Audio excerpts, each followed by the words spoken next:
নমস্কাৰ। আজি এটা নতুন ভিডিঅ' লৈ আহিছোঁ। আজি ৰাতিপুৱাতে ওলাইছোঁ অসম লেখিকা সমাৰোহ সমিতিৰ তিনিখন জিলাই মিলি ৰঙিয়া জিলাৰ ৰঙিয়া লেখিকা সমাৰোহ সমিতিৰ সহযোগত এখন কবি সন্মিলনৰ আয়োজন কৰিছে আৰু তাত মোক বন্তি পৰ্যটক হিচাপে আমন্ত্ৰণ জনাইছে। যদিও দিনটো থাকিবলগীয়া, তথাপি বেলেগ কাম থকাৰ বাবে মই থাকিব নোৱাৰিম। সেয়েহে সোনকালে আমি আহি গ'লোঁ। লক্ষেশ্বৰী বাইদেউ, হিৰণ খুৰী, লগত ৰীতা আৰু মই। আমি অটো এখনকে লৈ আহিলোঁ আৰু ৰাতিপুৱাতে ল'ৰাবিলাকে আহিব ইচ্ছা নকৰে, সেইকাৰণে আমাৰো সময়টো নিমিলে। সেয়েহে আহি পালোঁহি। ৰুণুমী বাইদেৱে ফাইলবিলাক দিলে, ফাইল দি আছে। ৰুণুমী বাইদেউৰ লগত আৰু আছে দুগৰাকীমান। আৰু দেখিলোঁ যে মুস্তাফা মানে আমাৰ বুলবুলে তাৰ শ্ৰীমতীৰ লগত ধুনীয়াকৈ চিলাবৰ ঠাকুৰ বাইদেউৰ ফটোখন সজাই আছে আৰু দেখি খুব ভাল লাগিলে। চিলাবৰ ঠাকুৰ বাইদেউৰ কথা কি ক'ম আৰু সকলোৱে জানে। বাইদেৱে এই লেখিকা সমাৰোহ সমিতিটোৰ জন্মদাত্ৰী।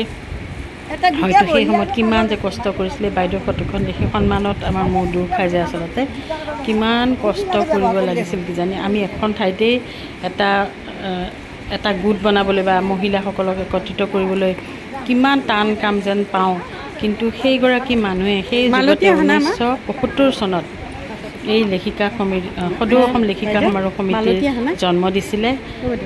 তেখেতে ভাবিছিলে মহিলাসকলক একত্ৰিত কৰি যদি আমি সাহিত্য সংস্কৃতিৰ চৰ্চা কৰোঁ, নিশ্চয় মহিলাসকলে চুকে কোণে থকা আমাৰ গাঁৱে ভূঞে থকা মহিলাসকল ওলাই আহিবলৈ এটা সুযোগ পাব আৰু তেওঁলোকে নিশ্চিন্ত বা নিৰ্ভয়ে তেওঁলোকে ওলাই আহিব। নিসংকোচে তেওঁলোকে ওলাই আহিব পাৰিব। সেই উদ্দেশ্য লৈয়ে এই বৃহৎ অনুষ্ঠানটো গঢ় দি তুলিলে আৰু সেই অনুষ্ঠানৰে এতিয়া সোণালী জয়ন্তী অনুষ্ঠান চলি আছে।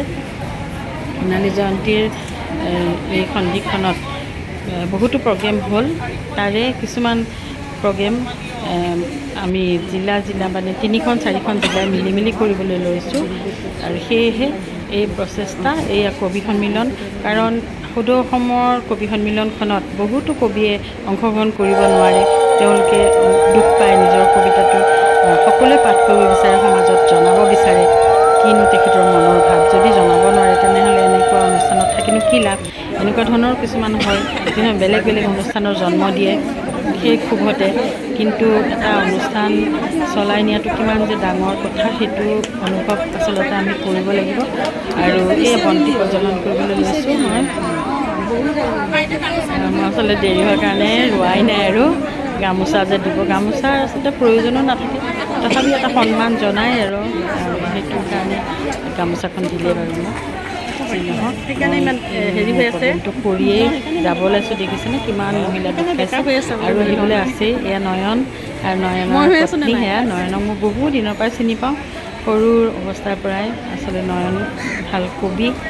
আৰু এনেকৈ আমাৰ মুস্তাফা, বুলবুল, লগতে নুৰুল, এই তিনিটা ল'ৰা বৰ ভাল কবিতা লিখিছিলে আগৰ পৰা, এতিয়াও লিখি থাকে আৰু এতিয়া সমাজৰ লগত ওতঃপ্ৰোতভাৱে জড়িত। আৰু এই লেখিকা সমাৰোহ সমিতিৰ সকলো কাৰ্যতে তেওঁলোকক দেখা যায় আৰু অতি ওতঃপ্ৰোতভাৱে তেওঁলোকে লাগি থাকে আৰু সহায় সহযোগ কৰে। এইটো কিন্তু কম ডাঙৰ কথা নহয়। এনেকৈ আচলতে সহায় কৰিবলৈ কোনো নাহে। এইটো কিবা এটা মূৰ্তিও আছে দেই, মই দেখুৱাই দিলোঁ বাৰু, খুব ভাল লাগিছে। এনেধৰণৰ মূৰ্তিবিলাক মই বৰ ভাল পাওঁ। এইটো নিশ্চয় পুৰণি কিবা এটা হ'ব, ইয়াৰ ইতিহাস আছে। কিন্তু আজি ইতিহাসটো জানিবলৈ মোৰ সময়ো নহ'লে, পিছত নিশ্চয় মই এই কথাটো জানি ল'ব লাগিব। এতিয়া দূৰ দূৰণিৰ পৰা আহিছে আৰু ইয়াত আহিছে সদৌ অসমৰ ফালৰ পৰাও আহিছে, মণিমতী কুৰ্মী আহিছে, চাৰু চহৰীয়া আহিছে আৰু সুবৰ্ণ শইকীয়া যিগৰাকী সভানেত্ৰী আমাৰ অল আছামৰ, তেখেতে কিন্তু মেডিকেলত ভৰ্তি হৈ আছে, ICUত।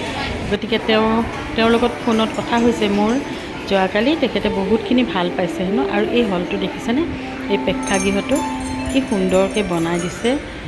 মানে যি ৰাজনীতিকসকল বা MLA, MP আটাই লগ লাগি প্ৰেক্ষাগৃহটো বৰ সুন্দৰ ৰূপত মানে বনাই দিছে। আমি এটা খুব অনুভৱ কৰোঁ, আমাৰ তাত এনেকুৱা এটা নাই। বা এটা চালি প্ৰেক্ষাগৃহ আছে, কিন্তু এনেকুৱা সুব্যৱস্থা নাই। সেইকাৰণে আমাৰো যাতে এনেকুৱা এটা হয়, বহুত আশা কৰোঁ। যি নহওক, মোৰ আজি আমাৰ এটা অনুষ্ঠান আছে, সেয়েহে মই যাবই লাগিব। কিন্তু আজি এৰি দিব মনো যোৱা নাই, সকলোৰে মৰম চেনেহবিলাক এনেকৈয়ে আচলতে আমি সমাজত যে থাকোঁ, সমাজত কিবা এটা যে আমি কৰোঁ, কিবা এটা কৰিবৰ আমাৰ মন যায়, আচলতে এই মানুহবিলাকৰ লগত যে আমি একত্ৰিত হ'ব পাৰোঁ, সেইটোৱে আচলতে আমাৰ উদ্দেশ্য। কবিতা, গল্প এইবিলাক আমাৰ এটা মিডিয়াম বা আমাৰ এটা সংযোগ সূত্ৰ, কিন্তু এই যে লগ পাইছোঁ অসমৰ ইমূৰৰ পৰা সিমূৰলৈ মহিলাসকলক আৰু তেওঁলোকৰ নিজ নিজ বক্তব্য, তেওঁলোকৰ মৰম চেনেহ, এই আমাৰ লক্ষীশ্বৰী বাইদেউ আৰু আমাৰ হিৰণ খুৰীও আছে, কোনফালে থাকিল বা হিৰণ খুৰী। মই আজি বেছি কৰিবই নোৱাৰিম এই ভিডিঅ'টো, যি নহওক এই মই আহি গ'লোঁ আৰু এইটো ডাবু দেখিছোঁ ছবি আঁকি আছে। মই আকৌ এটা অনুষ্ঠানলৈ যাব লাগিব, সেইকাৰণে লৰালৰিকৈ তাক অকণমান চালোঁ, সি ধুনীয়াকৈ ছবি আঁকি আছে। আকৌ অকণমান দেউতাকে জোৰ দি আছে নেকি, কান্দিলেও মাজতে দেখোন, কান্দি পেলাই ছবি নাকো বুলি ক'লে। কান্দাটো দেখুৱাই দিছোঁ দেই, কান্দাটো ওলাই নে নোলাই বা। আমাৰ কান্দোৰা ডাবুক দেখা নাযায়েই, হাঁহিয়ে থাকে সি, হাঁহিয়ে কথা, কিন্তু খুব বেছি দুখ লাগিলে সি কিন্তু কান্দে। আজিও তাৰমানে এই দেউতাকে নিশ্চয় জোৰ দি আছে, সেইকাৰণে সি অকণমান দুখেৰে আছে আৰু মোৰফালে চোৱাই নাই। ময়ো লৰালৰিতে মানে তাক মনোযোগ দিবলৈ হোৱা নাই। বৰ দুখ লাগে তাৰ লগত থাকিব নাপালে, আজি দিনটো মই তাৰ লগত থাকিবই নাপাম আৰু সেইকাৰণে বেয়া লাগি যায়। যি নহওক বাৰু, সি ছবি আঁকি আছে মনোযোগেৰে, নাচাওক বাৰু।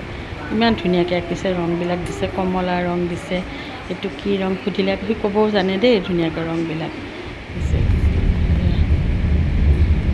ওলাই আহিলোঁ আৰু যিনো এখন ধুনীয়া আমাৰ ঠাই, ৰাস্তাৰ দুয়োপাৰে ধুনীয়া খেতি বাতি হৈছে আৰু পাহাৰ, সেইফালে ডাৱৰ, বতৰটো খুব ভাল লগা। এই অনুষ্ঠানটোলৈ মই গৈ আছোঁ, আপোনালোকক দেখুৱাম। এতিয়ালৈ আহিছোঁ বা